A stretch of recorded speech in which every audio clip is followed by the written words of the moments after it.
Everybody, welcome back to another episode of Body, Mind, Spirit. And I'm so excited to have my friend here today, Dr. Vincent Pedre. Thank you, Dr. Pedre, for being with us today. It's always fun to be with you, Betsy. You know, you're doing some amazing work in gut health. And first of all, I want to know why should we even care about our gut health? I think one thing that I really want to put forward in my upcoming book, The Gut Smart Protocol, is that the gut is the cornerstone of your health. In other words, the gut is the foundation upon which to build all of the other branches of your health. So a lot of times I describe the gut as the root system of the body, the same way that the root system of a tree is essential for the tree's survival.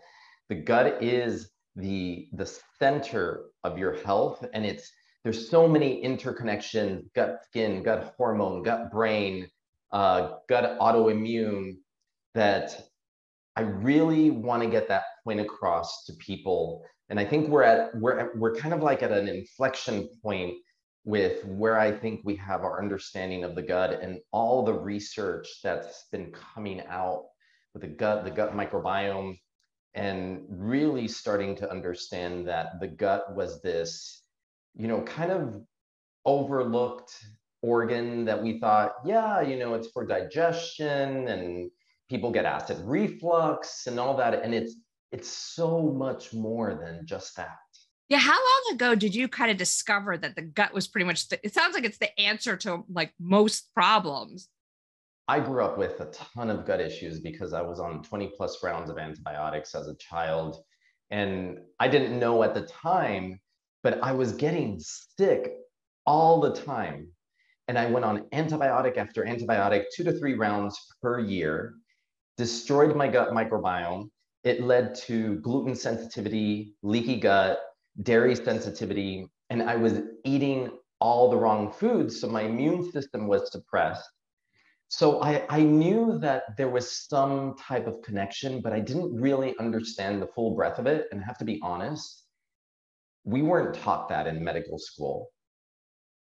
We're kind of taught all the organ systems, and then they're kind of taught separately. Like, here's the gut, okay, and then here's the lung system, here's the heart and the cardiovascular system. But it wasn't until I learned acupuncture and the concept of systems biology, where everything is interconnected with everything else. And you learn about the stomach meridian in Chinese medicine, and how it actually is connected to the lung meridian, and things in the stomach meridian can affect the lungs. And so that was the entry point for me. And then right after that, I discovered functional medicine, early 2000s. And I just dove in because it was speaking a language that I had been looking for since I had trained as a doctor. And that's where I learned about the gut microbiome, the gut, leaky gut, all these things that, as a regular MD, you think about, like, leaky gut? What is this? This sounds kind of like sci-fi, like, is that really true?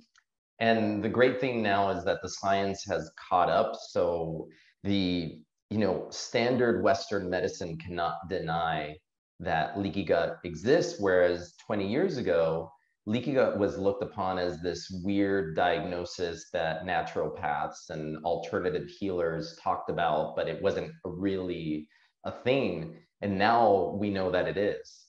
Can you tell me a little bit about the microbiome and what exactly that is?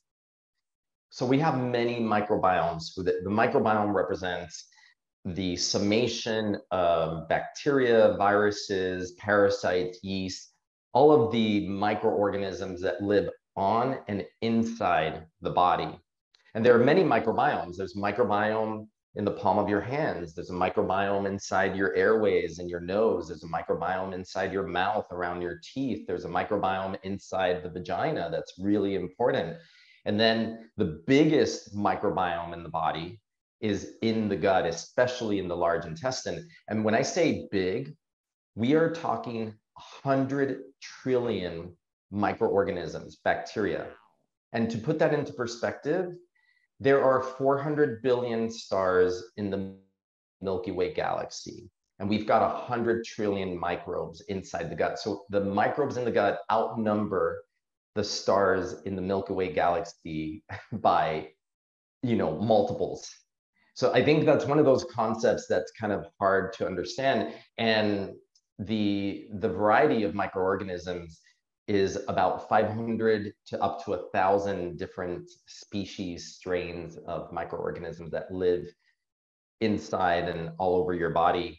And they play really key and important roles. We know if you have gum disease, that you have an altered oral microbiome that can cause heart disease. And I know you deal a lot with the vagina and the microbiome of the vagina. And if that gets altered, you get all sorts of possibility of infection, yeast infection. And yet, even for the vagina, it gets seeded from the gut. So ultimately, the gut microbiome and balancing the gut microbiome is super important for the health of the body. And we can dive deeper on like, what are the roles of the microbiome? What does it do? Why is it important? Because we are like, I think people need to change their concept of what a human is. We are a super organism that is harboring tons of little microbes that are living symbiotically with us, and they serve a purpose. And they've actually even thought that the human body doesn't have enough genes to run itself without all of the what we call postbiotic products of metabolism that are produced by the bacteria in the gut and then get absorbed into the body, and then they regulate a whole bunch of things, including, which is wacky to think, that bacteria are producing these substances, postbiotic substances, that can actually regulate how our genes are expressed. Wow, this is crazy. I love all this information, and I can't wait to find out more when we come back from the commercial break. 80% of women will develop a pelvic health condition at some point in their lives. There is relief. There is hope. The Pelvic Floor Store, your resource for personal health. And we're back with Dr. Vincent Pedre, and we're talking about our gut and our microbiome. So, you always hear you are what you eat, but how is what we're eating affecting our microbiome? They looked at the effect of a high fiber diet versus a high fermented foods diet and how it affects the microbiome. Now, traditionally, we learned that fiber is really important and necessary. Now, people might have heard it as fiber, resistant starch. All of these things are the same thing. They're carbohydrates that can't be broken down by our own enzymes, so they get fermented by the bacteria in your gut. And they produce these postbiotic products like short chain fatty acids, like butyrate, which are super important because they control the way the immune system behaves. They control neuroplasticity. So they looked at what happens if you put people on a high fiber diet for 10 weeks versus a high fermented foods diet. And what was surprising about it is because we think that fiber is going to increase microbial diversity. And let me explain that, because diversity is a really important concept to understand. When it comes to the microbiome, diversity is the holy grail. It's what you want. Most people are walking around with reduced microbial diversity in their gut. Why? Antibiotics, number one reason. 2, alcohol. Alcohol kills off good bacteria. 3, eating too many processed foods, too much sugar. It just kind of alters the gut ecosystem. So what we found is that as you lose diversity, inflammation increases, and inflammation is the common pathway for all chronic degenerative disease. So looking at the high fiber people, what they found was that eating a lot of fiber actually modulated the way the immune system behaved in a good way. However, it did not increase diversity. And it did not also decrease inflammatory markers. So they were looking at 19 different inflammatory markers. So when you look at the high fermented foods diet, and ferments are like kefir, sauerkraut, pickles, pickled vegetables, those people showed an increase in diversity of their microbiome, and 19 different inflammatory markers dropped. And that is the holy grail. Now, is it possible, like, should everyone, if you're listening to this, you're like, okay, should I not eat fiber? Should I eat a bunch of fermented foods? The answer is somewhere in between, because fiber we still know is good. You need that fiber to produce those postbiotic nutrients, but not everyone is qualified in sense, like not everyone's gut is ready to receive and process fermented foods. So part of what I did in the Gut Smart protocol is I designed a quiz to personalize the program. So, based on your score, if it's okay to eat certain types of fiber or not, and whether it's okay to eat certain ferments and how much of them, because if you're new to eating fermented foods and your gut is out of order, it's like disordered, the microbial diversity is affected, you've got leaky gut, you've got a whole bunch of gut issues, gut-related health issues like allergies, asthma, migraines, hormone swings, mood issues, all of these things related to the gut, then you might not be able to start immediately with eating 2 servings of fermented foods per day. It's going to make you sick. And that's really what I wanted to do in this book, is like understand and recognize that individuals are unique. So there's no one size fits all plan for everyone. When it comes to gut health, you have to understand what level you're at so you can know how to eat for your gut and for your body. That's a really great way to address that in a book. What else do you go over in your book for people? We've got a bunch of recipes that are classified according to severe, moderate, and mild. So depending on your Gut Smart quiz score, we call it the Gut Smart score, then you'll know which recipes you can have and which recipes you shouldn't have or you need to modify. We also have a whole section. So I'm always about mind, body, spirit. I'm actually adding the gut to that. So it's gut, body, mind, spirit. I think because the gut is so foundational. And I have a whole section on how to turbocharge your results by using mindfulness practices, meditation, and breath work. And what I really want to teach people is that you can't bypass the mind body stuff and think you're going to be healthy. Like, you can't be a type A stressed out person checking off eating perfectly, taking the right supplements, taking probiotic, and yet you're still stressed out. You're inhaling your food during lunch. You're not taking breaks in your day. You cannot bypass that. So I want to teach people that, yes, it's about diet. It's about eating the right foods. It's about knowing what foods are right for you, but it's also about creating a sense of safety in the body. And that's done through mindfulness, meditation, and breath work. Do you have a favorite recipe in the book? God, there are so many cool recipes in the book. There is a blue smoothie that actually comes out bright blue, that actually we have a picture of it in the recipes. And it's made with blue spirulina, which is full of antioxidants and minerals, really great detoxing for the body. We also have a beef pho recipe that is gluten-free and it's gut-friendly. And I'm super excited to share that one. We also have a really beautiful picture of that. I teamed up with a chef and clinical nutritionist in Australia who's been a friend for a while, and she's published a bunch of books on gut health with a bunch of recipes. So that's super exciting to put that together. And I don't know, I want to hear what your favorite recipe is once you try them out. Yeah. And I saw the picture of that blue smoothie, and that picture was gorgeous.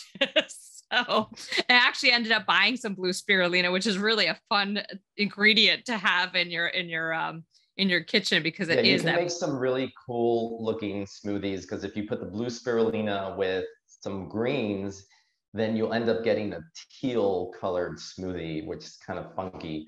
But I mean, in the end, it's about doing the things that are right for your health and eating superfoods that are packed with nutrients that are healing for the gut, but also for the whole body.